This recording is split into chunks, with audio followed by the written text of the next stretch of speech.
Be quiet. I hope I can get there. All righty, family. Hello, hello, hello, hello, hello, hello. I tell you, it is now 6 o'clock here, 6:13. I am running a little late. I do apologize, y'all. Hey, y'all got to help us out now. But wanted to pretty much come online. Haven't been on here in a minute. I am in Kenya right now. I'm gonna try to turn the computer around so you guys can see what I'm seeing. I am here in Kenya right now. I don't know if you guys will be able to see it, but I don't know. Can you guys see that? I hope you guys can. This is where I am. Yes, it's super hot and super high. I don't know if you guys can see that or not. I hope you guys can.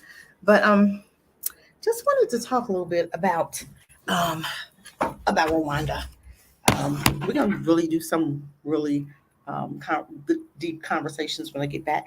But something that really bothered me was Rwanda. Went to Rwanda and went to the history museum with the genocide, and everybody knows about hopefully the genocide that was there in Rwanda in like 1994, 94, and was really roughly maybe about 3 months. And it really bothers me because a lot of countries ignored it. Okay, and the U.S. was one. You had the Dutch over there, and the Dutch kind of started it a little bit egging on. When they first got there, they was kind of, you know how sometimes we want to compare people, and your hair may be a little bit browner than the other, so you were quoted a little bit better because you were a farmer. You had farmers that were agricultural farmers. You had farmers that were taking care of animals. So one was put against each other, which is something that they do. We know that. But what the concern um, was for me. Hold on, I think she's in a meeting, so my daughter's doing a little meeting. And what really is very concerning to me is that nobody helped. The U.S. knew about it, but you know why they didn't intervene? And Clinton was the president at the time, and they didn't intervene because they had no skin in the game. Wasn't any minerals there. Wasn't any um, no kind of interest for America, so they ignored it. But they didn't ignore the Holocaust, did they? And they don't ignore it every year, do they? Right? Even though the Holocaust didn't happen in America, they pay them nice, pretty little penny, right? Welcome, Isaac. Welcome, welcome, welcome. Like and share. Haven't been on in a minute, you guys, but wanted to kind of talk a little bit also before I kind of get into the Rwanda thing. I want to talk about. I am having a conversation when I come back to the States with a young man who is going to use Ram in the Bush as his apprenticeship program. We are going to be offering a plumber's program. So I will talk to him, I think on the 14th or the 15th. I think it's the 15th at 11 o'clock. Him and I going to get together and I'll have more details. But I don't know in how many states this place actually has business. Okay. I think it might just be in North Carolina. And if that is it, then we'll have spots in North Carolina for anybody that wants to learn how to be plumbers. Okay. You know, we have raminthebush.com, Ream in the bush.com. You can go on the website, you can check us out. And we are starting now to partner with different business owners that want to work the 12-month program. Or if it's a 2-year program, so what? You're getting paid. It is on the job, paid on the job training. So if I have anybody that is wanting to get into plumbing, learning how to be a plumber, which is good money. I've met one here, a black guy, African. I've met electricians here, black guys. I'm telling you, it's amazing. Everybody's blackity black, black, black, and most of them have their own business. I'm just saying. And with the apprenticeship program, you can actually go and learn. You'll be learning on the job, and he'll be paying you to learn on the job. I hope my internet is good. You guys, let me know if it's not. Hopefully, it is. I'm not on now, but let me get on and see if it's actually working okay. I hope it is. But um, so if you know of anybody in the North Carolina area that is interested in becoming a plumber, please inbox me or email me at realminthebush at gmail.com. Okay. So if you know anybody that is trying to be a plumber who has a desire, and I did reach out today, this week, as far as a doula. Okay, so we're trying to put more programs into the program, and we're trying to refresh some programs. I may be looking for a new mechanic, and I don't want you guys to think that this program is just for the North Carolina area. We can go global. So if you're actually in Florida, if you're in Michigan, if you're in Arkansas, Kansas, I don't care where you are. If you are interested in a program, and maybe it doesn't matter what it is. Say I had a young man and I need to get back with him when I come back. He was in Dallas, Texas, and he wanted to be like one of those Mako people. He wanted to do the Mako, the car repairs, right? And he wanted to get into repairing cars. And I told him, I said, okay, he had the company. I said, well, give me the manager's name or the owner's name or both. You can get started with the manager, and I'll call him and talk to the owner and get the owner's name. And then maybe we can get something started in your area. So it doesn't matter if you're in Florida, if you have a business or a business that you're interested in doing, or if you're looking to get into training with maybe, like I said, plumbers or HVAC, electricians, mechanics, barber school, cosmetology, doulas, midwives. I'm just even web designers. I'm trying to get some web designers that are interested in teaching on the job training. That would be nice. It doesn't matter globally. It doesn't matter. We are trying to put our children into things that are going to be needed and things that are needed right now into our community, so that we can in fact start training them on purpose to actually do some things that we've always complained about. For instance, the doulas, they'll be here globally to birth our babies. We'll have midwives that'll take care of the moms. So we're complaining about our doctors in the medical field that aren't doing well by Black women, and the babies are dying, Black women are dying for no reason. We are trying to put things in place that will, in fact, counteract that. Okay. For investigators, I have a security team. I can do that globally, locally, globally, and I have been trying to get with this group that Michi X has been mentioning, and I think they did write me back before I left. So just be praying that we can actually put an investigating team in place so that we can have globally our own team that you can call instead of 911. Okay, these are things that's needed, very much needed. So, in fact, instead of you calling 911, you'll in fact call 827 or something like that. I'm just saying, and that will be the line that we will use, and they will be in your area globally. So wherever we are not hesitant on where we can start, but we will start with the armed security. And the armed security, you have to be 21, and we do have unarmed at 18. But the unarmed, we can still use you on globally in those areas. You'll be the ones that will call, and you'll in fact be sitting on there, uh, taking the phone calls, and you'll be giving it off to the 21-year-olds who are armed. Okay, but in an emergency where you need to come out and you don't have a weapon, that's okay too. If you don't have anybody in your area, even the 18-year-olds will be able to act like officers because we will deputize them. Okay, so these are things that we do have that are in the works. Okay, so we complain about things instead of us continue to complain about things. Let's do something about it. Okay, all right. I think I've done enough housekeeping now. If in fact you hold on, I'm gonna see. I hope everything is good with me. I hope you guys can see me. I hope I'm coming out okay. Let me check to make sure. Um, okay, I think we are, you guys. Okay, we're doing good. We're doing good. Okay, y'all keep me abreast on if I'm breaking up or if I'm not or if I'm okay. Okay, because the internet is really kind of weird. But well, let's get on this Rwanda genocide a little bit. I'm going to try to share my screen, and you guys know how I am with this. Share my screen. Ah, y'all help me out here. I'm trying to share my little screen. So let's see. Okay, I'm going to share my screen. Okay, share my screen, you guys. And we're going to talk about Rwanda. Let's see. I think this is the one I'm going to share. And let's see if we're in fact sharing. Hold on. Am I sharing? Okay. We're going to talk a little bit about the genocide. Okay. I think I am. Yay. Oh, look at it, girl. We got rolling here. Okay. We're just going to talk a little bit about it, and I'm not going to spend a whole lot of time on it, but you guys kind of help me out. If my thing is not, if you losing me or I'm losing you or whatever.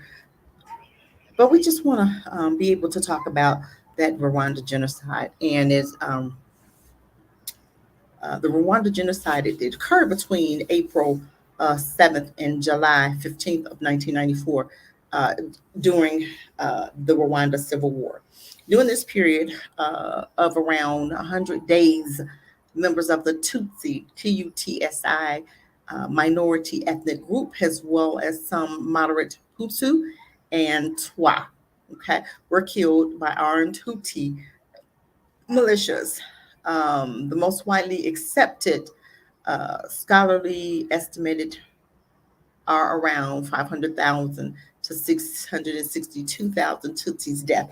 I seen where it was 800,000. Okay. So that's kind of up in the air about that. In the 90s, the Rwanda Patriot Front, RPF, a rebel group composed mostly of Tutsi refugee, invaded North Rwanda from their base in Uganda. Okay. Initiating the Rwanda Civil War. Over the course of the next 3 years, either side was able to gain a decisive advantage. Okay, neither side. Okay, in an effort to bring the war to a peaceful end, the Rwandan government, led by Hutu President, listen to that, Hutu President Genvenio, please don't make me pronounce these words, okay, signed the Arusha Accords with the RPF on August of 1993. Okay, the catalyst became um, that President Javino assassination was on April 1994, creating a powerful vacuum and ending peace accords. Okay, now you let's not forget who was there first. You had the Dutch that was there, right? And the Dutch kind of started putting things in place. And later on, you're gonna find out three people, one Dutch woman, one Dutch officer, and who was stationed in Rwanda at the time. They were recently, like in 2000, and then the 90, yeah, 2000, and then 1990, 2020. 11 or something like that. One was arrested. And why did it take so long? You actually had one officer that was stationed in the Netherlands, in Amsterdam, and one lady that was born in Rwanda, but she had moved to the Dutch area. So my thing is, why is it that we are allowed to be paid to hurt our own? And why is it that her family, and you all know how I feel about this, when you hurt one, not just you pay for it. This woman caused death of 800,000 people, and you get to live and be happy. No, you already know how I feel about that. But let's continue on. We're gonna bring up those other two stories. So you guys, let's hurry into it. I don't want to take all night to do this. It is getting dark. I hope you guys can still see me. Um, let's see. So the genocide started with the Tutsi. No, the Hutu was the one that initially shot down their own president's plane, and they blamed the Tutsis, okay, because they wanted to get rid of the Tutsis, okay. So what they did was the Hutus shot down their own president's plane. Okay, but I'm gonna get to that. And then they blamed the Tutsis for it. Okay, and it went from there. You had neighbors, and there was one was a Hutu, and one was a Tutsi, and they was telling on each other, and it was a mess. It was a mess. But let me just continue on. Um, it said created a power vacuum and ended peaceful courtings. Genocidal killings began the following day when majority Hutu soldiers, police, and militias murdered key Tutsi and moderate Hutu military and political leaders. Okay, they said it when Hutu soldiers, police, and militia murdered by key Tutsi. Okay, but it was known afterwards that the Hutus, like I said, started it and they blamed the Tutsis.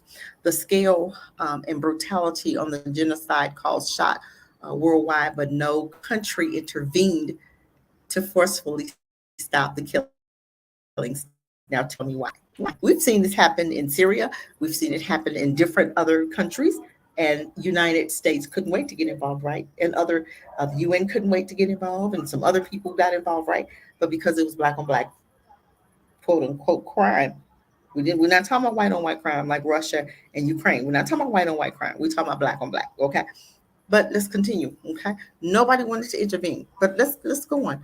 Most of the victims were killed in their own villages or towns, many by their neighbors and fellow villagers. You hear that? Hutu gangs searched out victims hiding in churches and school buildings. Let me tell you something about that. In the museum, you had these priests that were telling these people to come in, but they were in fact working with the gangs. So when the people were running to the church and running to the schools, they thought they were safe, and that's where a lot of them died.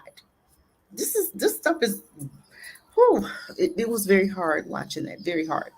Um, the militia murdered victims with machetes and rifles, sexually violence with sexually violence with rifles, with the estimated 250 to 500,000 women raped during the genocide.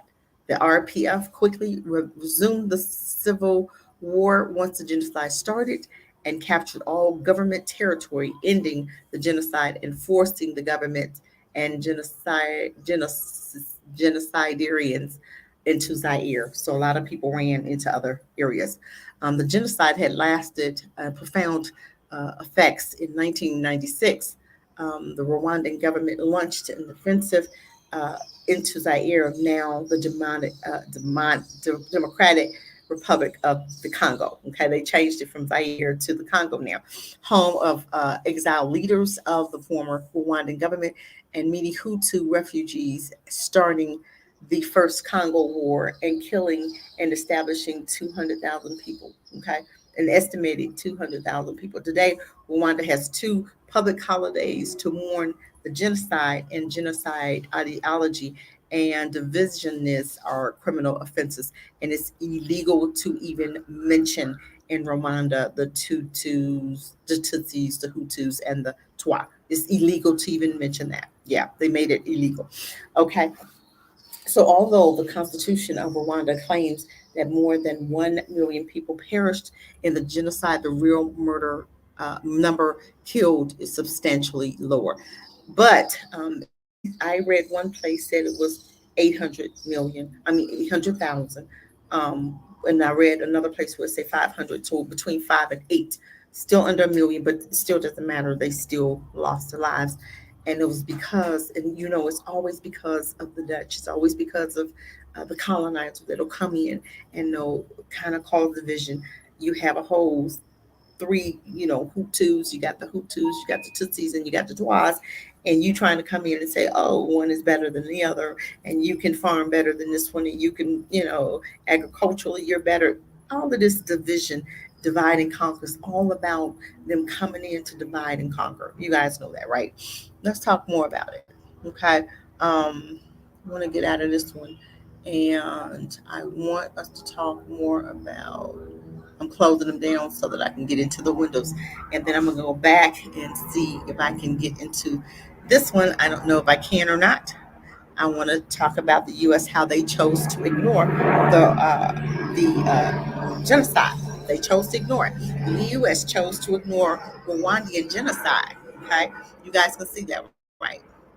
Okay, let's talk about that. Why? Why did America decide to ignore? President Clinton was president at the time. Okay, President Bill Clinton administration knew Rwanda was being engulfed by genocide, in April 94, but buried the information to justify an inaction according to classified documents and made available documents made available for the first time. Okay, but you have to understand they was getting reports of this war that was this genocide that was going on daily. Okay, so it's not like they didn't know. They chose not to know. They choose to ignore it. They chose to because they didn't have any skin in the game. Because there was a bunch of niggas killing each other anyway. So why would we care? Why would we intervene when it was already, when these were black people? It wasn't white people doing this, black folks. So who cares, right? Okay. Senior officials privately used the word genocide within 16 days of the start of the killing, but chose not to do so publicly because the president had already decided not to intervene. Intelligence reports obtained using the U.S. Freedom of Information Act, how Act showed the cabinet and certainly the president had been told of a planned final solution of elimination elements, all to eliminate all Tutsis before the slaughter reached its peak. It took Hutu Death Squad 3 months from April 6th to murder an estimated 800,000 Tutsis and moderate Hutus, and at each stage, accurate details reports were reaching Washington's top policymakers. Okay, the documents under under undermine claims that Mr. Clinton, and his senior officials that they did not fully appreciate the scales and speed of the killings. It's powerful proof that they knew, said Allison, human rights watch researcher and authority on the genocide. The National Security Archive, an independent non-governmental resource institutes based in Washington, D.C., went to court to obtain the materials. Okay. It discovered that the CIA National Intelligence Daily, okay, a secret briefing circulated to Clinton and then Vice President at the time was Al Gore, and hundreds of senior officials, including almost daily reports on Rwanda. So every day they was getting reports, but they didn't care. One dated, okay, April 23rd, said rebels would continue fighting to stop the genocide, which is spreading south. 3 days later, the State Department Intelligence briefing for former Secretary of State Warren Christopher and other officials noted genocide and petitions and reported declarations of the final solutions to eliminate all Tutsis. So they actually knew what was going on, but they chose to ignore it. However, the administration did not publicly use the word genocide. Why? Until May 25th, and even then uh, diluted its impact by saying acts of genocide. Okay, let's talk about why. uh, Miss DeForest said they feared this word would generate public opinions, which would determine some sort of action, and they didn't want to act. It was a very pragmatic determination. We as Black folk, we have got to understand that we don't have any friends. Even among us, you have to be very careful, because if you're making money and they're paying you your bread and butter, then you're going to side with the enemy. You're going to side with people that don't mean you well because they're feeding you. Okay. So for instance, people like myself, where they're not feeding me, I have other things in place. You know what I'm saying? So I can say whatever I want to. Okay. But for Kyrie Irvin and Kai, okay, Yee or whatever, Kai and West or whatever, and some other people who has stood up for Kai and are getting in trouble now, they can't do that because you can't bite the hand that feeds you. Okay, this and this is the problem. When you work for them, it is a known fact that they expect you to sell your own out. Okay, that's known. That's nothing new. Okay, let's continue. The administration did not want to report the epic fiasco of the U.S. intervention in Somalia, where U.S. troops became sucked into fighting. It's also felt that the U.S. had no interest in Rwanda, a small Central African country with no minerals or strategic value. Did you just hear what I said? So because Rwanda wasn't offering the US anything, well, we're gonna go over there.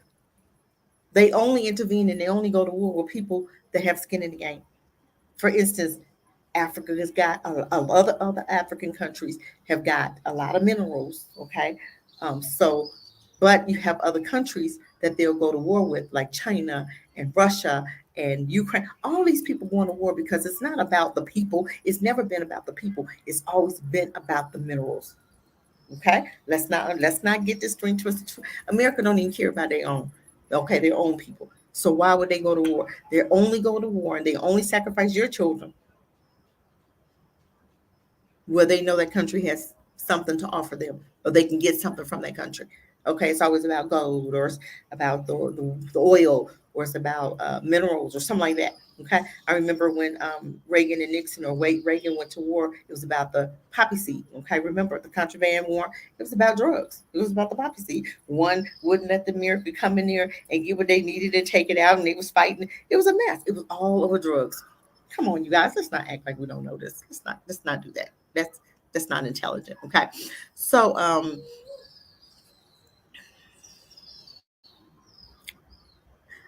the Clinton administration decided against intervening at any level was not for lack of knowledge of what was happening in Rwanda. Okay. They knew what was going on, but they chose not to because they did wasn't offering anything. Okay. I just want y'all, I want to show you how the US failed to protect, okay, and how they when you look like them. Okay. Let's go to another one. Okay. I'm coming out of this. I'm gonna come out of them as I okay, let's talk about the Dutch lady. Let's talk about this woman here. Here, I'm trying to close up some. Hold on, you guys. I'm trying to close up some stuff so I don't get. Okay, let's talk about the Dutch lady. Okay, you had a Rwandan-born Dutch woman jailed for inciting genocidal. Okay, Yvonne Base. Please don't help me to pronounce these words. 66 became first Dutch citizen to be convicted in related to the 1994 mass murder of the Tutsis. Okay, by Hutu in Rwanda. But look at her. Okay, do you see what I'm saying? Let me ask you a question. Now, let me show you another one. Let me go over here. Now, you had another suspect. Let me show you this one. Okay. Y'all work with me here. Please work with me. Okay. Okay. You had a suspect held in the Netherlands over 1994 of Rwandan genocide. Dutch prosecutors say 64-year-old man accused of role in massacre arrested after extradition requested. Okay, this is not him. Rwanda Public Front rebel at the site of the 94 plane crash in Kigali that killed the then president Juvial. Okay, that's not the man. Now, see, do you even see a picture of the man from the Netherlands? See, help me out here. Okay, the Rwandan man has been arrested in the Netherlands based on an extradition request from the Rwanda on suspicion that he was involved in the central hold on involved in the Central African country 1994 genocide. Dutch prosecutors have said. Okay.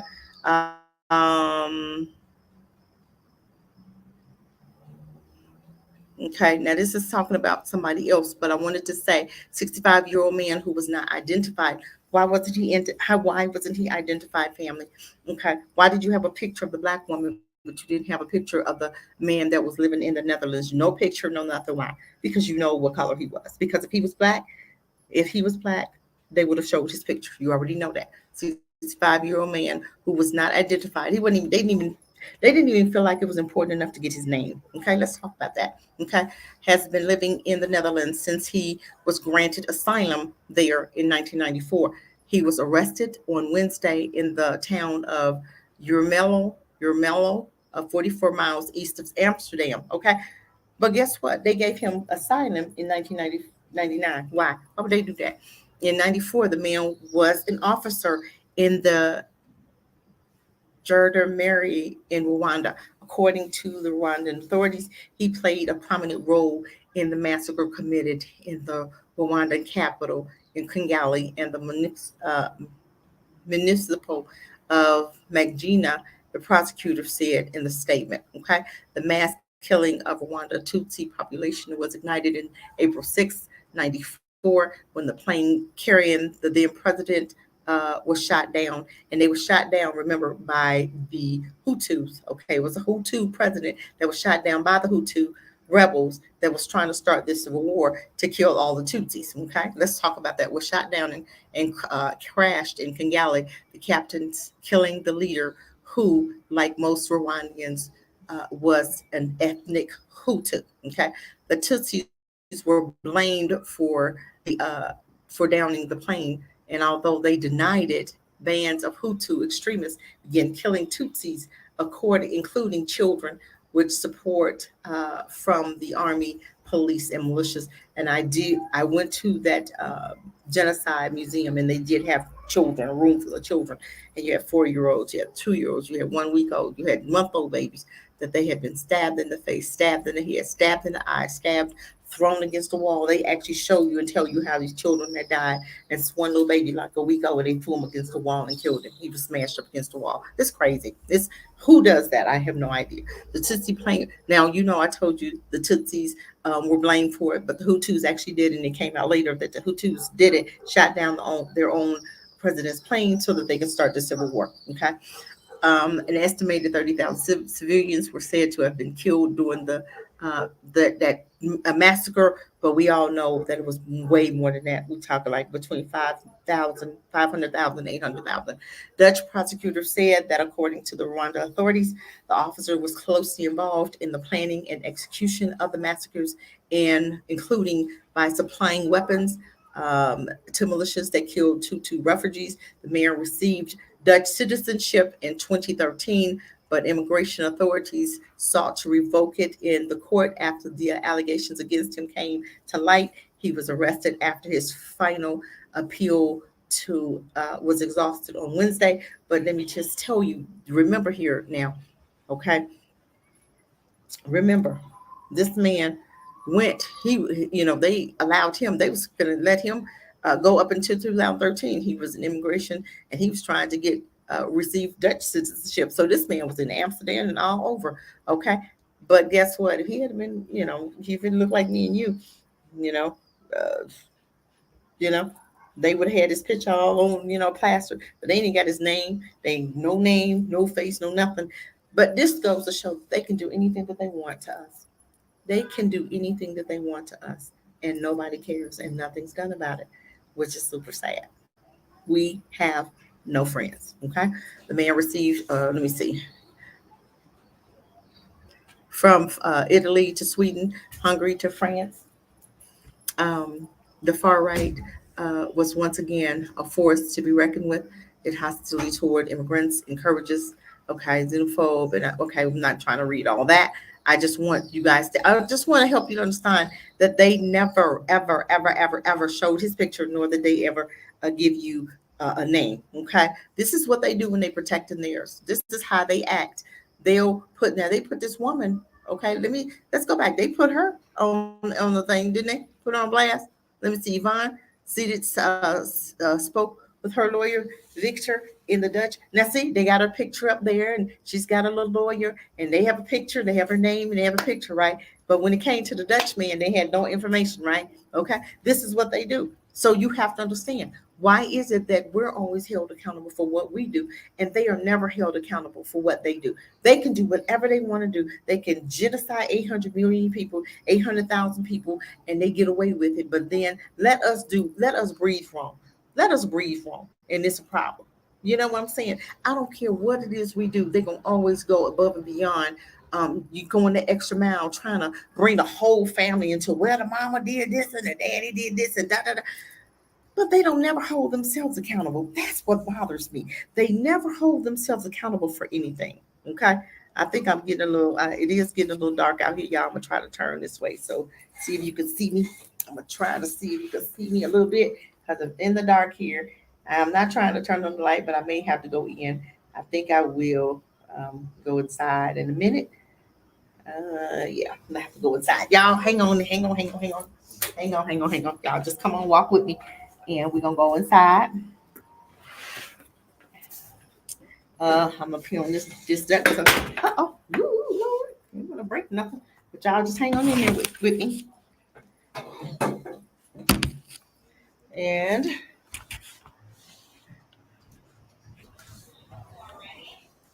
hold on, y'all.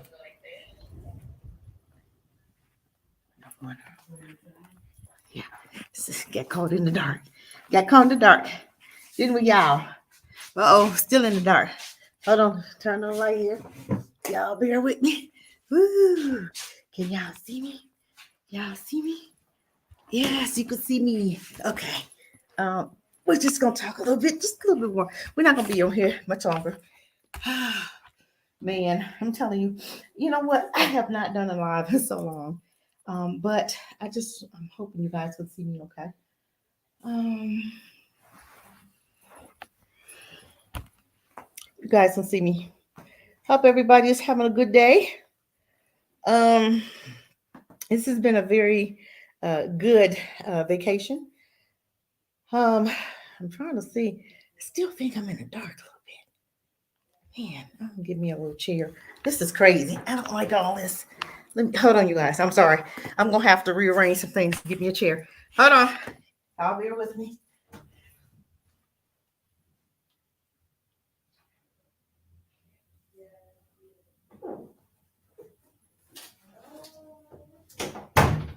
Okay, y'all. I think this is a little bit better. Okay, family. Y'all bear with me a little bit. Thank you for y'all patience. Thank you, thank you, thank you. I appreciate you guys. But I just wanted to kind of talk a little bit about this genocide. I think it was warranted. I think we are required to talk about stuff that happened to us. It's not always about somebody else. We deserve to. Um, that is something that's deserved talking about. You had 800 people that was 800,000 people that was genocide in a matter of 3 months. Okay. That's the sad part about it. And you had somebody that didn't look like you that came and ignited it and that started it all, threw the rock and disappeared, and then had other people that looked like you to carry it on. So it'll come out to look like you guys are genociding yourselves. Okay. And that's how it always is, isn't it? How they always do when it comes to us. They'll act like, oh my God, it's black on black crime. But we're not talking about Russia, Ukraine crimes. We're not talking about how China kills their own and how the Germans murder their own. Okay. To murder the Germans, to be exact, murdered how many Jews? Okay. Something that didn't even happen in America, but they are getting paid every year for something that didn't happen here in America. Forecast, hey, I'm just seeing you. I was doing a little. I was in the background, so I couldn't really see you. But welcome, welcome, welcome. Um, Let me read some of your comments. You said, "Hey, okay, no one is going to help us but us." You're right. We have no friends. I keep telling us that. I think Europeans were doing most of the dirt and blame. Yes, they were. Yes, during that war. Yes, yes, and you can see, okay, yes, you are right. It was they were throwing the rock, and I just mentioned how the Dutch were there first. They had colonized the Rwandians, and they were putting them against each other. Okay, in Africa, you have so many different voices, languages that if something happened right now today in Kenya, you would have Kenyans that don't even know what the next Kenyan is talking about, and that should never be. And instead of us, these are systems that was brought here by the French. And Kenya, Africa is still giving Kenya, the French, so many millions per month, like some like $500 million per month. Why? I have no idea. It was something that happened way back in the day, but they're still giving them money, right?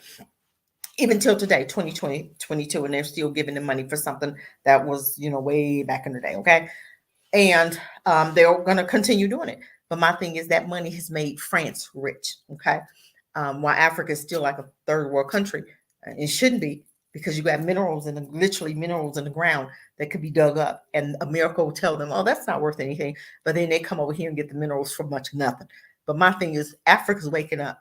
And until Africa really truly wakes up and you start charging their behind with everything that you, every mineral, every mineral, everything that you pull up out of this African ground, they should be charging them out the yin yang to take it or to dig it up or to do anything with it. That right there within itself, money can go toward the infrastructure of Kenya, the infrastructure of Africa, period, because Africa needs some infrastructure with their infrastructure. They need that money.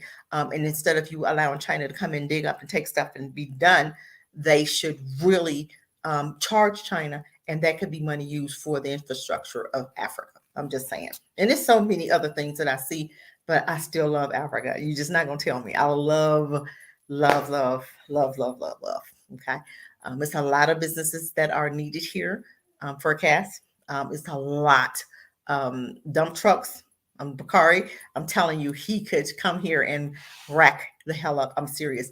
Let me just tell you one thing that I've noticed here. Downstairs, you know, in these it's huge apartments, right? But there's a room where they just throw their trash. Okay. My thing is, why are you just throwing trash in the room? Then you pay somebody to pick all that trash up and you pay them to sit it outside instead of you having those trash bins inside the apartments and you throw the trash inside of a bin and the truck comes through and picks up the trash and dumps it into the bin. They could be doing so much. I'm telling you, it's so much needed here that you could come and dump trucks and you could rack up. I'm serious. Kenya is growing like leaps and bounds. I'm so serious. It is crazy. Before they came to Africa, they were third world. Yes, yes, yes, yes. We let people who still don't take that conquer. Yes. Oh my God. Forecast, you got me on that one. But yes, you're right. Yes, so many opportunities. I'm glad. Yeah. Yeah, I am enjoying every minute. I've been trying to think of how I can stay seriously. But my husband right now won't, you know, he's an American man. Okay, I would just say it like that. But it's so many opportunities. And if you have not planned on visiting, you should be setting money aside to visit. And it might have cost me $759 for a round trip ticket. $752 for a round trip ticket. And to yeah, I'm just saying for round trip. And then I spent maybe much enough for Airbnbs. I've been to six different continents now, and I've seen everyone has something different to offer. But that trash bin is nationwide in Africa. I mean, and I'm looking at these rooms. I'm like, you have trash just thrown on the floor in a room, and you pay somebody to come and pick that trash up and take it outside for the pickup, which makes no sense to me when you could put a bin in there and dump your trash in the bin, either outside or you leave it in the room, but you got to have an opening for the door for the bin to be pulled out and then dumped into the truck. I'm just saying, instead of you just dumping it in the ground. I'm surprised you don't see rats, and I'm serious, considering that this room has nothing but trash in it. Seriously, it makes no sense to me. But yes, a lot of opportunities.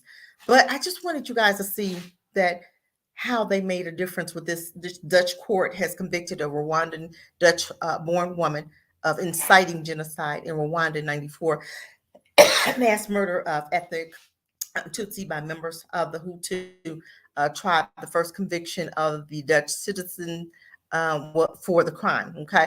Why is she the first one that's to be, why is she convicted? They got her picture and they got her name, they got her everything up here. Okay. Okay. The judge said they imposed the maximum sentence in the realization that this punishment does not do just to the extremely serious nature of the proven criminal act. The 125-page written judgment said that basically led to meetings in the Rwandan capital Kigali of a racial Hutu party and sang a song that called for the murder of all Tutsi. So she sang a song and they're convicting her on a song. Is that what? That can't be it. However, the court acquitted her of the more serious crimes of genocide and conspiracy to commit genocide, saying there was no evidence that she helped compile lists of people to be killed or that she participated in the killings. Barney wore a pink top, earrings of small. Oh, they can get all of this, but they still didn't say what she did. So you're punishing her because she, what led meetings in the Capitol building of Hutu party and sang a song that called for the murder. So that this is what they arrested this woman on. Okay, so did they really get the right person? Is what I'm saying. Okay, see, they always, and I cannot find that African where I've seen it before and I put it out there as far as what they say. They'll put it out there. They'll cause the problem and then they'll blame you for the problem, but their hands are still in the cookie jar. But all the time they're gonna make you feel guilty and they're gonna blame you for you living in the conditions that they created. That's what they do all the time. But we don't understand that these people will never change. Forecast, I seen your live, I think it was yesterday. Amazing. They will never change. They will never, never, never, never, never, never, never, never change. And these are people that you want to call husbands. These are people you want to call wives. These are people that you want to mix your seed with, men and black women. These are people that you allow you to use you because they're not reproducing. They're not having babies. So they need your black bodies to incubate these demonic babies or critters that you're birthing for them, that they're actually going to use against you and against my granddaughter who's black, black, black, black. Okay. So you're recreating another enemy for black people to fight. I'm just saying, we got to stop. We don't think about this. We're not thinking about these. Most of these babies that are born by these white women don't even like black people. I'm going to say this and I'm going to keep saying it till somebody prove me wrong.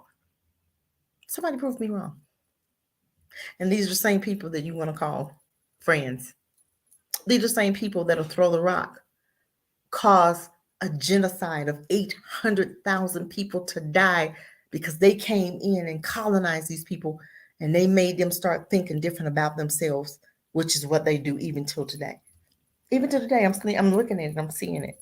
And these black folk act the same way over here than they act globally, nationwide. Nationwide. Because guess what? We still have the educational system in place. May not be here in Africa, but their systems are still here. When you kick a person out, remember biblically, when God told you to come in, he told you not to leave anybody alive. The whole system had to go. They killed the animals, they killed the children, they killed the women, they killed everybody when they took over a city. Biblically, they didn't want you to leave anybody alive because they wanted the whole system to be done, right? That's not what Africa's done. The colonizer system is still here. The educational system is still here. You have little babies walking around with nothing to do. Nothing to do. I'm like, why? Where's the summer programs? Where are the programs? Where a lot of stuff. I'm not here to bash. I'm not.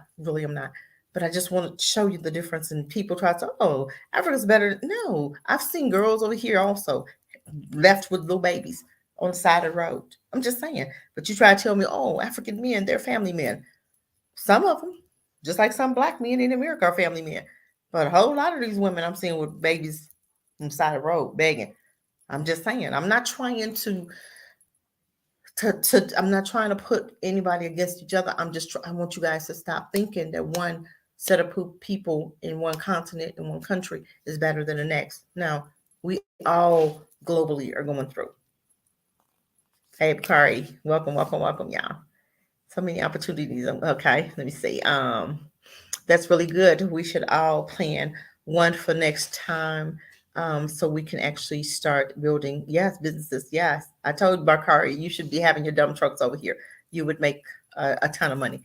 Thanks. They've been the same 6,000 years, and they will, we're still waiting on them to change, and they will never change. They will never change. Welcome, Bakari. They will never change. We are actually waiting on a group of people who actually are the way they are, and they have been like that since forever. And it's almost like us waiting on you to change forecast. It's almost like me waiting on you to change, Bakari. You are who you are, right? And you're not going to change for whatever, what you don't have a reason to change, right? So why do we think that people who think the way they think, it's been working for them? They've been on top for 500,000 trillions of years and are still on top, and they continue trying to show you a slave movie. I seen an Emancipation talking about Will the other day of another slave movie. I'm like, no, hold on. When do we start showing when we were kings and queens? When do we start showing that part of who Black people are, instead of us always starting with slavery? There is more to Black people, Black folk, than slavery. And stop going and seeing these stupid movies that's showing you always in slaves, you always in chains. Why don't somebody make movies that show us as kings and queens when we was whooping up on their behinds? Okay, when we was turning them around. Let's talk about who we really were in the beginning. Let's talk about where it all started. And it all started with us teaching them how to take baths, how to walk on two, because they was walking on all four. Okay, they was down there walking like dogs because they would sleep with their dogs. They were living with their dogs. Okay, but we came in and taught them how to bathe, taught them how to wash, taught them, came up with the inventions that they eventually stole. We taught them how to walk on 2 feet. Okay. But you want to turn around and now you want to tell yourself that you're underneath them. We got to get the Black man right. I have a guy friend that uh, he has a YouTube channel and it's called Get the Black Man Right, right? And this is something that we really need to get back to. We really need to understand our history because we don't understand our history. This is why you can actually sit up here and say that, oh my God, they're better than this. Or you can compare your man to a cave beast and say that the cave beast is actually better than your black tan. Are you out of your damn mind? I've done a story on what they do when they come over here and how they taking these young girls and they having babies with them and taking them back to Europe and taking them back to wherever and treating them like crap. And then they either taking those babies and sending them back or here homeless and all kind of crazy stuff. But then you want to sit up here and act like they so much better when they treat you like a damn dog. But you trying to say, oh, they're better than our Black men. Give me a break. Give me a break. You're so freaking brainwashed. Black folk, y'all need to stop and wake the hell up. Ain't nothing great about them people. Nothing. Nothing, nothing. And if you're brainwashed to believe that it's something, they're so great, they're so much better than our Black men, you a damn fool yourself. And Black men, I'm talking about you too. Because I got some that'll sit up there and talk about, I wouldn't dare date a Black woman. Well, guess what? We don't want your sorry behind anyway. So you can keep on, stay with Becky. Because guess what? We already know who in charge of that relationship. And 9 times out of 10, when a Black man is dating a Becky, he has come under submission of that woman. And because she's white and I want to date her, it don't matter if she treats you like crap. Just like we saw the Nigerian man who had the Instagram thought she was a hoe that was beating the hell out of him, but yet she ended up killing him. But he thought he had something and he didn't talk trash about Black women, didn't want to date a Black woman. But guess who took him out? The very demon that he thought was so much better than a Black woman, a white woman, took him out. So where's he at today? Oh, he's dead. And she lived 4 months. She was free. 4 months. Ooh, she was living it up. They found her in Hawaii somewhere, didn't they? She was living it up. Had told them that he attacked her, and of course, she wasn't even gonna go to jail. But we had a medical examiner that was an honest medical examiner, because if that medical examiner didn't tell the truth, she would have gotten away with murder, because she actually said that he was assaulting her and she threw the knife at him to save herself. She threw the knife, and the examiner looked at how the knife went in him, and it went up. It didn't go like down, like you threw something and it'll go down. Okay, that knife went in and up like she was trying to gut him, seriously. And that's what he said. He said no, this was in self-defense. But she said it was, and the police didn't question her, and the police was, she was good to go. But see, these are the animals that you guys have chosen to date. These diabolical devils are the ones that you've chosen to have babies with. So now My granddaughter gonna have to be worried about them diabolical seeds that you are creating now. More seeds to hurt yourself instead of helping your own culture. You'll go out here and have a baby with them, and oh, that little demon baby, he's still the devil. Look at the spirit of that, the spirit realm of that child and what that child came out of. That's they seed. That disgusting, racist, demonic, Satan seed. Yes, that's who they are. You ain't gonna tell me they're not. I don't care who don't like it. You don't like it, don't watch me. Because I'm telling you truth. And this is what it's all about, truth. And I'm tired of us thinking all the time that something else, somebody else is so much better than what your blackness. You didn't get so brainwashed, you just can't even see the forest for the trees. You will date a zero. You will go to the damn trash and get a piece of trash, a mentally ill piece of trash.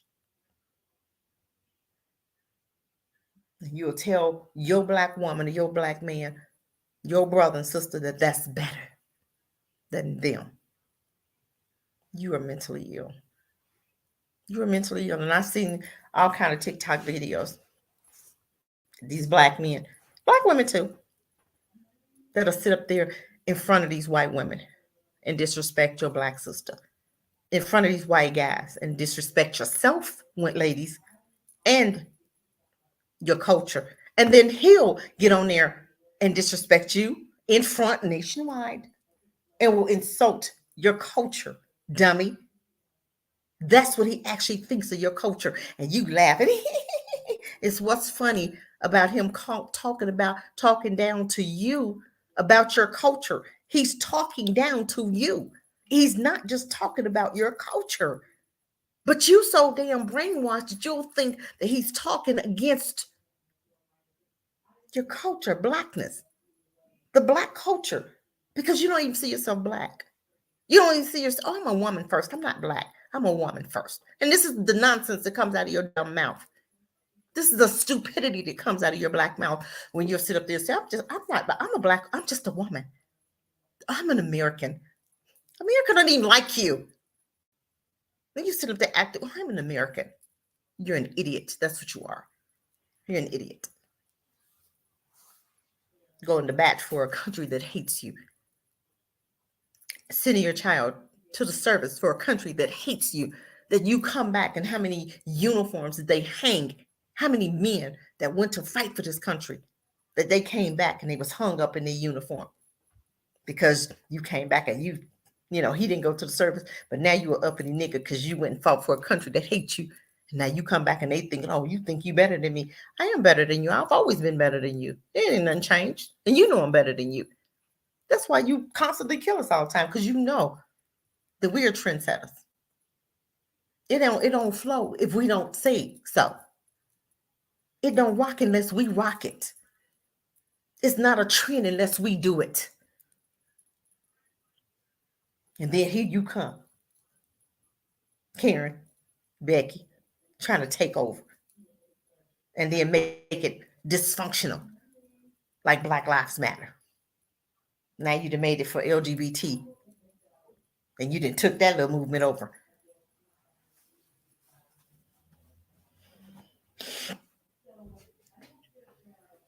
You're right, Bakari. Forecast. We are everything but black first or black only. We don't want to be our own. But this is what happened when you allow demons and devils to educate you, to get your black minds. But they had 70 years to get this right here. They had 70 years to get that. 70 years. And they having a field day with it.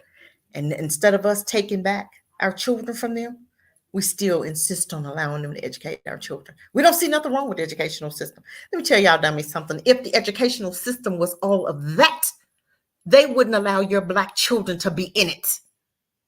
Now eat that, suck on that one for a minute. Suck on that one for a minute. Anything that's good for you, have they created anything that's good for us? Anything. Name one thing. Put in chat one thing. Yes, 88. Welcome.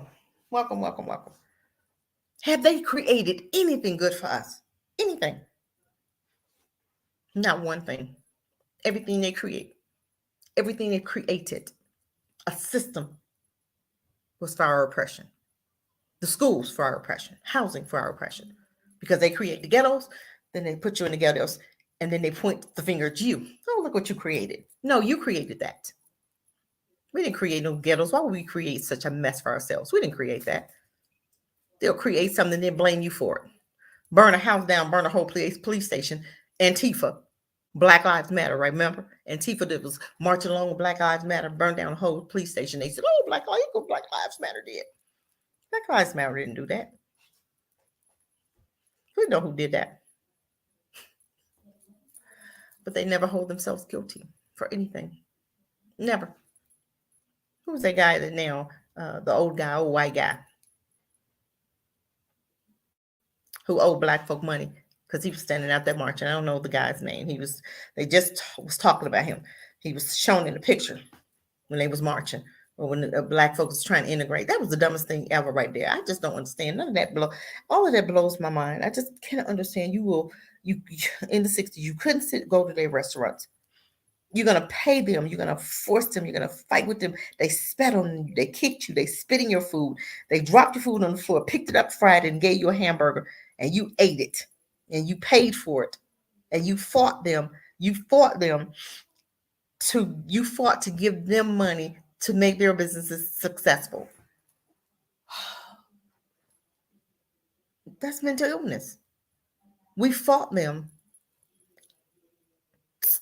to allow them to educate our babies. And then after they came up with a system, oh man, yeah, let's do this. We can get their children and we could do this, and this to them. Yeah, we'll educate them. Okay, come on. But up until the time when they thought about what they could do to our children once they get our children's mind, we were fighting them. We were fighting them to allow them. We were fighting them to drop our children off to them every day so that they can abuse our children. We were fighting them to traumatize our children. We were fighting them to work on their jobs to traumatize us. Now we got high blood pressure and all this health issues, but we didn't see nothing crazy about that, do we? We don't want to step out and build our own, do we? We want to continue allowing them to traumatize you.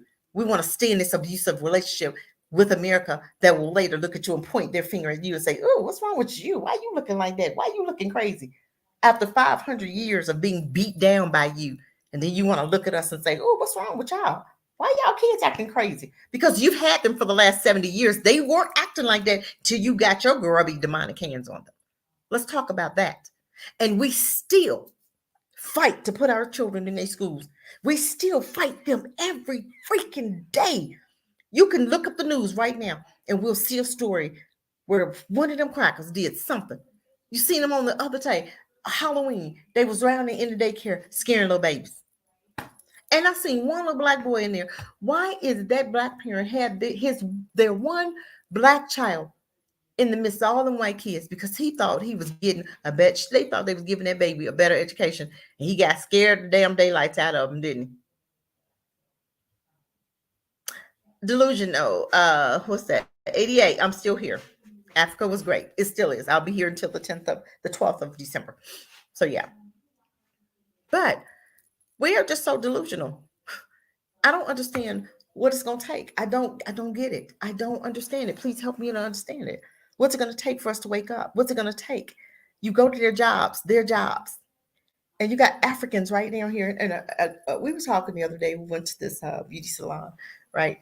Got some really great prices. My daughter got her hair braided for like $35. Got my toes done for $25. Got my body massage, whole but that body massage done for like $25. I'm telling you, we spent less than $100 on all the stuff that we've got done. I'm telling you, price is amazing. But of course, you're gonna tip them and stuff. But we were talking, the girl that was there, and I said, a lot of Chinese people do this. We don't have black people in America doing, pedicures and manicures, and a lot of black people don't have their own. They have their own salons, but the Chinese are capitalizing on pedicures and manicures and stuff, right?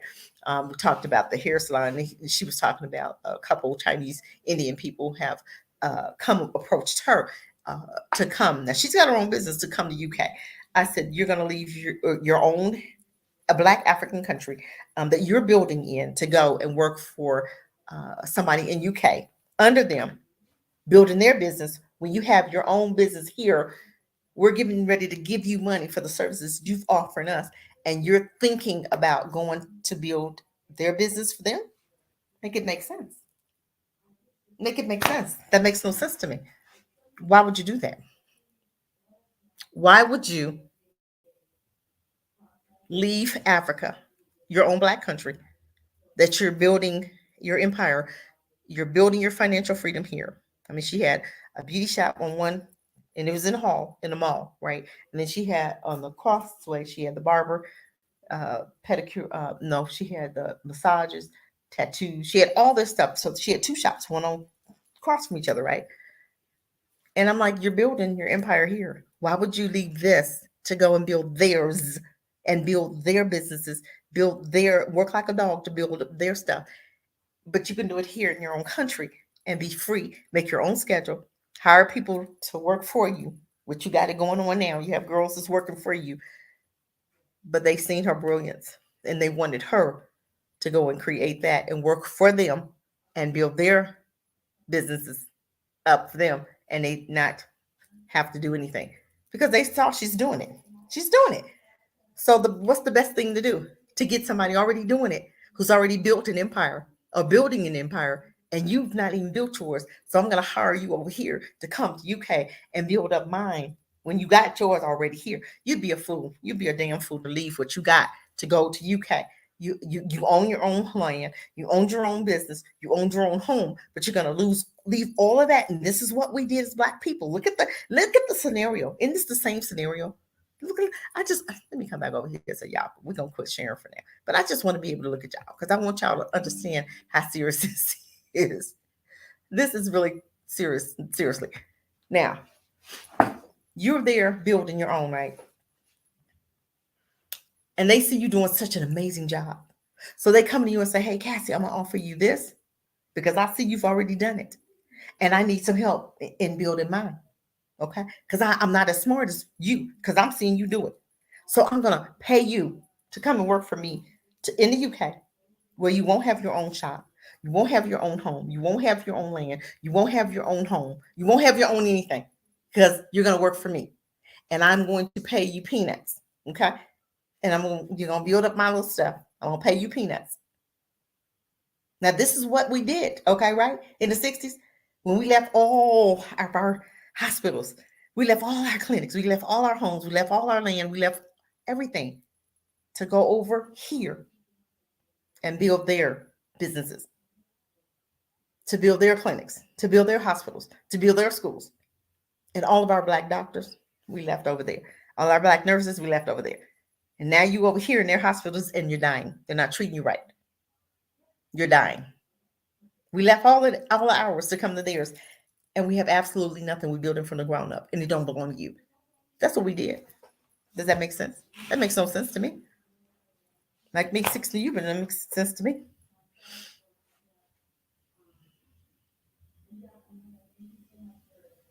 And fried food aren't healthy. But yeah, I noticed high blood pressure is an issue in the black community. But we left everything to come and build theirs.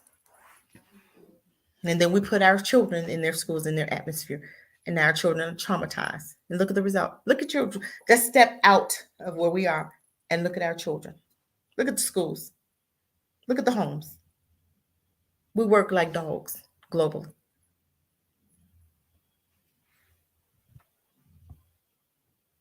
It is. It's insanity. It's insanity. I'm going to put the link in here. So if anybody want to come in and have something to say, feel free. Um, feel free, feel free, feel free. You want to say anything? Because I didn't want to stay on here because I'm surprised that my internet is doing so well.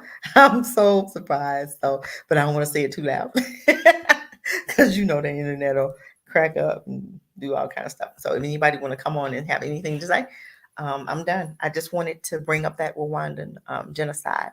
That's stuff that we never talk about. I do delusional.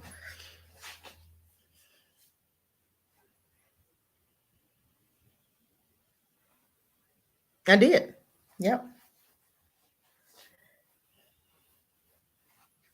Oh, you at work? That's cool. Forecast. Yeah, somebody make some money.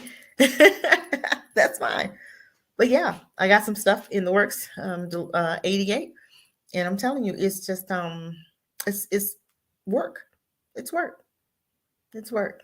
Building, building.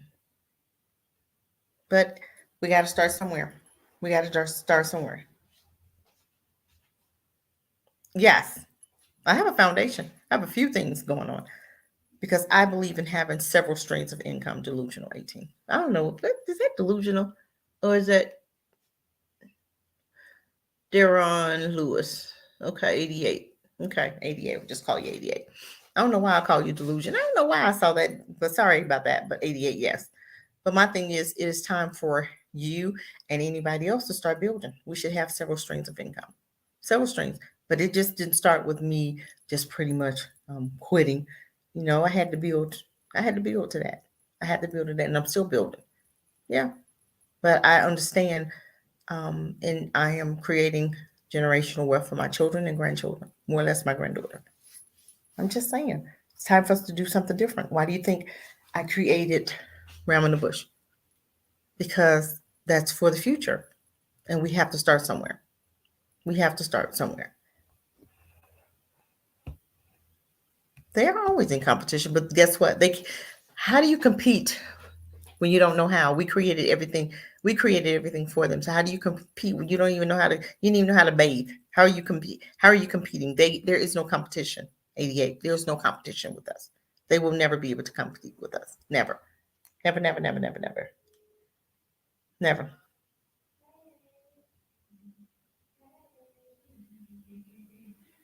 But guess what? That is all we want to do instead of us. And most of those people are caterers and can cook. Okay. But they choose to work for McDonald's. They choose to work for Burger King. That's a choice. Because if you have a gift, and I remember one time, and I'm going to tell you one story, and then if anybody wants to come on, you can. But if not, then I will be done for the day. I had a girlfriend that worked at Burger King. She was a caterer and could kick butt on baking cakes. I actually had her to bake me a cake for my birthday. And she was working for Burger King, and I asked her, I said, why are you working for Burger King? I understand you have to do it for now, but I hope you're using it to build, to get into your own. And her, no. I'm like, why? I said, you can start by even baking cakes, taking them to work. You had truck drivers, you had a lot of people, because she worked at the Burger King that was actually at a truck stop. So she could have actually baked cakes, baked cakes, cut slices, and sold those slices to those truck drivers. And that is a way that she could have started to build her own business, and she could have been sending cakes nationwide to those truckers. I'm just saying. But never, and this is, this is one thing that I'm good at. Businesses. Okay. I can tell you how to start them. I can tell you what to do, and I can tell you how to get there. I'm just saying. Business consultant. That's one of my gifts. Okay. But we have to want to do it. I can't sit up here and tell you 15 things to do and you do nothing. Of course they deny black folk loans. Of course they do. But it doesn't matter. Does that matter really? Because this is why you have foundations. We can't even really qualify for those grants. Okay. A lot of people that get those grants are not black people. Okay. They're not black people. Sure, we get tired of working for white people. Don't you get tired of working for them? We get tired of working for them. Yes, we get tired. Yes. And I hate that I worked for them as long as I did. I'm just saying. But I am producing things for my granddaughter so that she will never have to work for them. I'm putting things in the fire now. Yes, absolutely. Forecast. Yes. Yes. I've created several nonprofits. I've created nonprofit, my Ram in the Bush, and also LLCs. And just, it's time to do our own thing. It's time to do our own thing. What you're good at, what your gift is something that you can actually do for free and enjoy doing it. And I can sit up here and I can tell people, and they'll be like, "Oh my God, I never thought about that." But that's the gift. The gift of entrepreneurship is in our family. It's been in our family. My daughter, granddaughter, both of them have their own businesses. Now my granddaughter's 12. She has her own business. I'm just saying, these are things that we have to start recognizing in our children, and we have to actively put that forth. My oldest has her own business. My baby could have her own, but she's more comfortable working for somebody, which is cool. That's what you want to do. Hey, do you?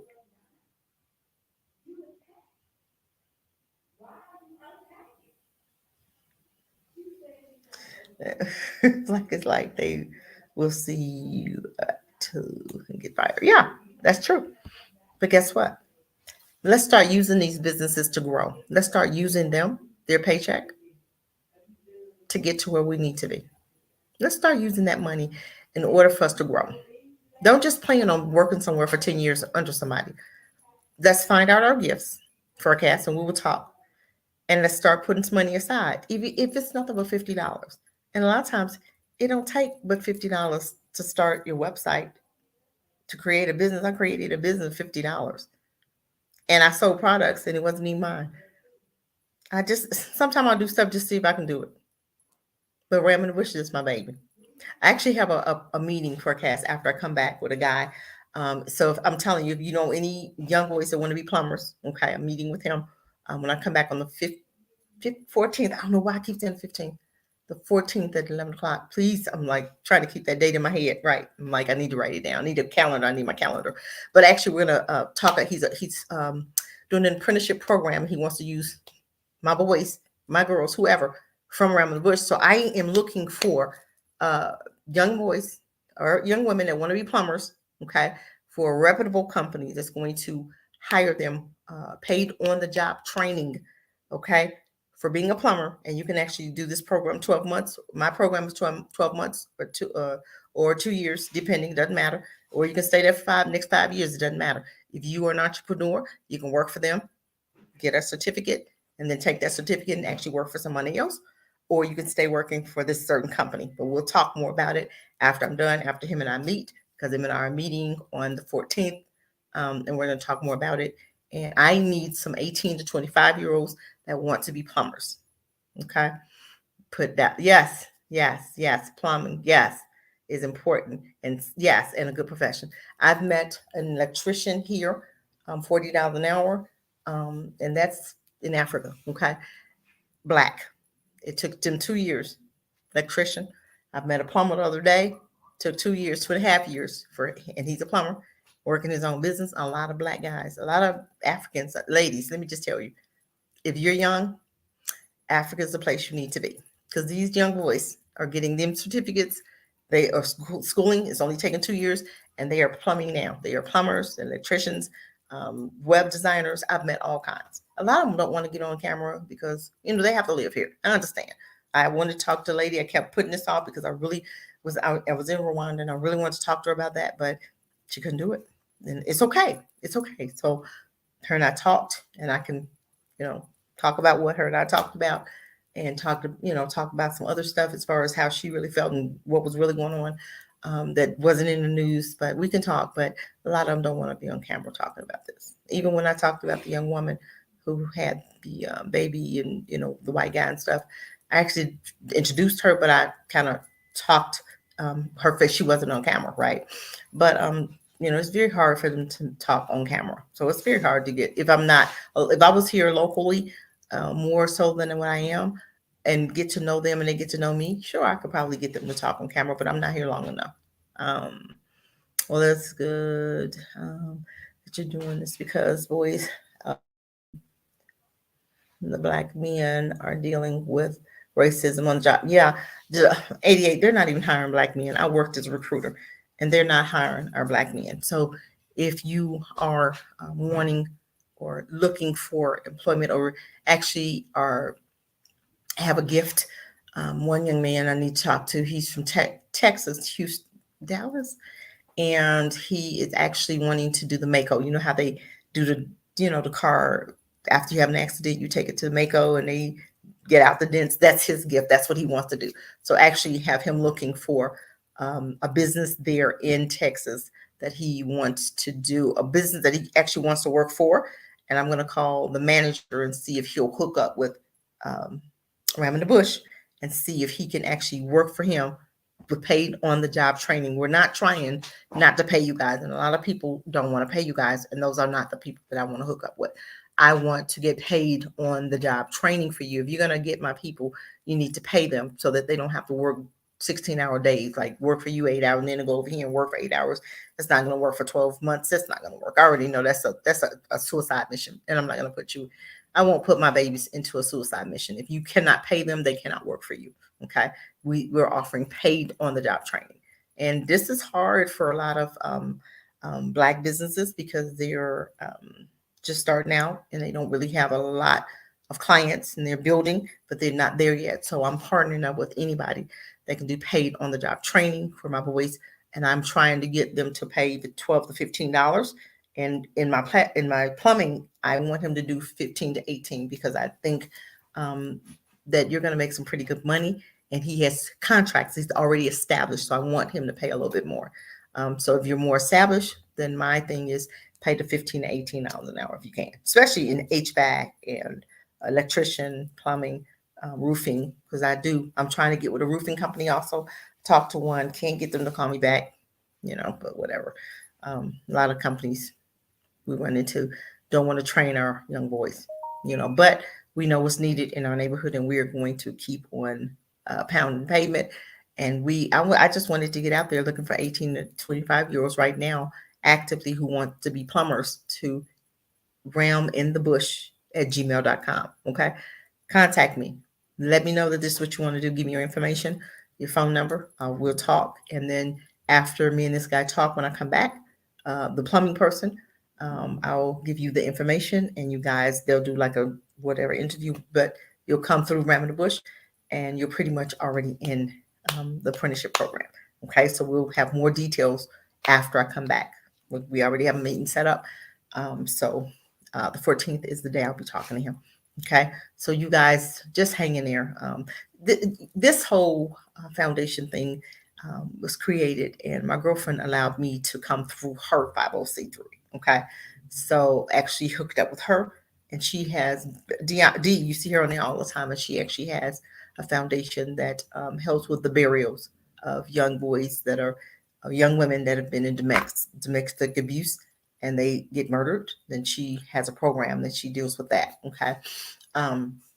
But yeah, so we're trying to put things, and Ram in the Bush was created because I saw a need in our community that nobody was thinking about the future. Ram in the Bush is give me a year and you'll have plumbers. Give me a year, you'll have roofers. Give me a year, you'll have doulas. Give me a year, you'll have midwives. Give me a year, we'll have our own private investigating security team. Give me a year to get them trained. And instead of us calling 911, you'll be able to call Ram in the Bush, my security team, and they'll be globally, and they will be our police officers that we use. We don't have to call 911. You'll call 857 or something. We'll have come up with us a number that will be only for Black folk. These people you'll call for our people globally, nationwide, that they will be in your area and you'll be able to call them and they will pull up instead of the local police and we will handle our own. Give me a year to get this started, but I can't do it by myself. I need bodies. We have to start parenting on purpose. We are parenting because you say the doctors are killing you in these hospitals. Okay, I have doulas. I'm contacting the doula now. I got one and I'm reaching out with right now on Facebook. Okay, we'll have doulas. Give me a year to get them trained. Next year, 2024, January 2024, we'll have our own doulas if you guys work with me. I'm just trying to tell you, we'll pull you out of these hospitals, put you in our clinics, have those babies. We'll come to your house, have those babies safely. Midwives, we'll have them come into your house. You can come to the midwives. Your insurance will pay for it. You'll come to the midwives. We'll work out something, a payment plan or something where you can pay monthly, $100 a month or something. We're not going to charge you all these crazy fees that they're charging you to birth babies. I'm just saying, these are things that we need to do. If we're going to complain about them, let's put a program in place so that we can stop the nonsense. If you saying that they're killing us, you saying they're killing Black women having babies, which they are. I just seen the story the other day. The woman didn't even have to die. The dad was telling the nurse that my wife is having problems. She had just having a C-section. and the woman's stomach was really bothering the nurse. Oh, that's normal. Blah blah blah. No, she was bleeding internally and end up dying. That didn't have to happen. This is what I'm trying to say. Give me bodies. Help me out. You have nieces. Contact me. You have nephews. Contact me between 18 and 25. Ram in the bushes looking for them. You can go raminthebush.com and register there. I'm just saying. Raminthebush at gmail.com. Contact me. Sign them up. If we're going to complain, what are we complaining about? We're not going to do anything different. Okay? What was the last show for me? What made you stop working for so an incident? Oh my God. You got a lot of questions, 88. You got a lot of questions. Did you hear about the war over in Europe? They had an African black soldier, but when those ended, pay white soldiers were gathered. They had soldiers turn on them, but they were dumb enough to go, right? This is you. This is what we do. We want to sell out and expect the same. We don't expect the same. You don't come to me and I tell you my pay before I start, but you want to say it after you didn't work for a year. By the way, I want to get paid what the white soldiers are getting paid. No, that should have been something before you stepped into war trying to fight. I want to get paid what they paying. Okay. But this is what we do. They shot those black men because they wanted better pay. This is what we do. I'm just saying, I don't feel sorry. I do 88 stories like that. I'm done with them. I don't care. You know why? Because I have a program here. And if you want better, then you help me to get your children trained, to train the mindset. We are also partnering with a therapist that I have just on Facebook. I've been contacting them. And it's different people I've been contacting. I even contacted a young lady who say her and her husband has her own insurance company. And I want some young women or men that want to be insurance agencies to work under her, train them for a year and pay them, help them to get commission, help them to get some type of pay. If they get you the people, you teach them on the job for a year and they could be insurance agencies and we can work in the black community, getting black folk cheap insurance to get them insured so that they don't have to do PayPal anymore or pay what is that whatever the pay thing to develop to get you buried. We want to stop that. You can get a $25 policy, and instead of you getting your nails done this week, you pay your insurance policy and get your nails done next week. I'm just saying. Okay, these are programs that Ram in the Bush is putting in. These are things that Ram in the Bush is trying to do to change our futures. So who's with me? I know you guys have nieces. I know you guys have nephews. 18 to 25 is what we're working with because that age group is the age group that gets kind of lost in the mix. Okay. But we are here for you and we're trying to do some new things, but I can't do it by myself. I need some bodies now for a plumbing apprenticeship program that's coming up. I need those bodies now. I need at least 5 people that want to be men or women. I don't care. Men or women between 18 and 25 that want to be plumbers. I'm just saying. I did not want to be on here long. I've been on here an hour and a half, and that's plenty. That's plenty. Thank you guys for coming. You didn't have to come. Thank you. I know it's 11:41 there in the States. It's now 7:41 here. We're like 8 hours ahead of you guys. So yeah, I got some things to do. I'm gonna get off the computer right now. I got some things I need to do. But I'm telling you, you guys, thank you so much. You guys come through every time. I know I've been gone, but I got another one coming back after I get back. I think it's like the 17th of December. I think might be 16th, 17th. I have another show coming up. So you guys come on and join me. And we're going to be talking about some issues. And some people may not like what I have to say. But it's things that I noticed, and nothing's perfect anywhere. But it's still better than you dying every day. It's still better than where you're coming from. I've not seen one child get murdered. I haven't seen the police shoot anybody. I'm seeing little children out here selling merchandise and leaving, going home back to their families after being out all day hustling. I haven't seen any body snatchers. I haven't seen any children being taken. I haven't seen any adult women being taken. I haven't seen that. I've seen little children walking by themselves and nothing is happening to them. But you guys want to stay in America where they know, they're known for trafficking, they're known for body snatching, they're known for this stuff, and they take our babies and get away with it. But we have some choices we have to make. Do we separate, or do we stay amongst people that you already know how they feel about you? Ram in the bush is waiting. All y'all gotta do is give me a year with these babies. Let me get them trained, and I will in fact use the ones that we are training for this year. I'll use them the next year to train the other ones coming in. I will continue nationwide, globally, until we are global, and I will continue using the ones that we're training, and will continue using them to continue the trend of training the next generation.